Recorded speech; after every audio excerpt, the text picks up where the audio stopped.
Bonjour à tous et bienvenue dans cette nouvelle vidéo de Aide BTS MUC et Aide BTS MCO.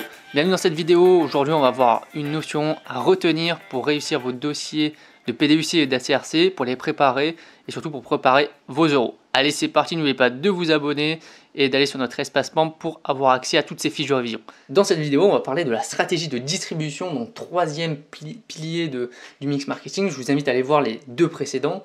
Donc la stratégie de distribution, déjà on va différencier certains trucs. Donc voici un réseau de distribution.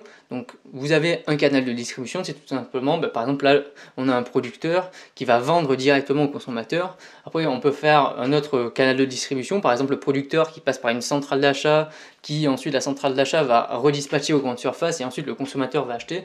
Voilà, il y a plusieurs types de canaux de distribution et justement on parle de circuit de distribution, c'est l'ensemble de ces différents canaux. Donc il y a plein de voies possibles qu'on peut utiliser.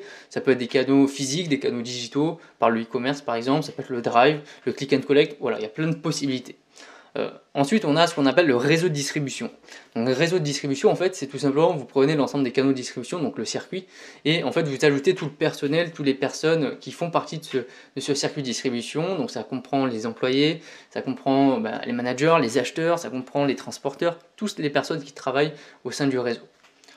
En termes de stratégie, on a aussi trois stratégies pour la distribution. Donc on a une distribution dite intensive où en fait on va utiliser un maximum de canaux de distribution possibles pour pouvoir toucher un maximum de personnes. C'est aussi le cas de la stratégie maintenant omnicanal des enseignes qui consiste à proposer plein de canaux de distribution, notamment virtuels et physiques en même temps, les lier entre eux pour pouvoir créer un réseau entier.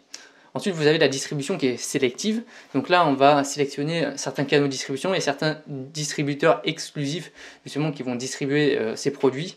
Je vais prendre l'exemple, par exemple, pour les animaux. Donc il y a une grande marque de nutrition animale qui s'appelle Royal Canin qui distribue sur Internet, mais aussi dans les animaleries, les jardineries et tout. Par contre, ils ne distribuent jamais en grande distribution alimentaire parce qu'il y a une image perception-prix qui est trop faible, qui est pas bonne pour la marque. Voilà, donc ça c'est ce qui consiste à sélectionner les types de distribution qu'on veut. Et enfin, vous avez la distribution exclusive. Donc distribution exclusive, c'est on va choisir uniquement un seul canal de distribution. Ça peut être uniquement sur Internet, ça peut être uniquement sur certaines boutiques. Alors par exemple, je sais pas, il y a une enseigne par exemple de chaussures qui va vendre uniquement dans ses propres magasins et qui va pas vendre ailleurs. Voilà, c'est un exemple de stratégie de distribution exclusive.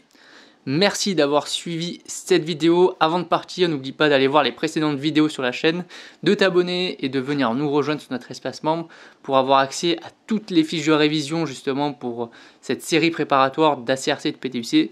On se retrouve très bientôt pour une nouvelle vidéo. Allez, bye, à bientôt.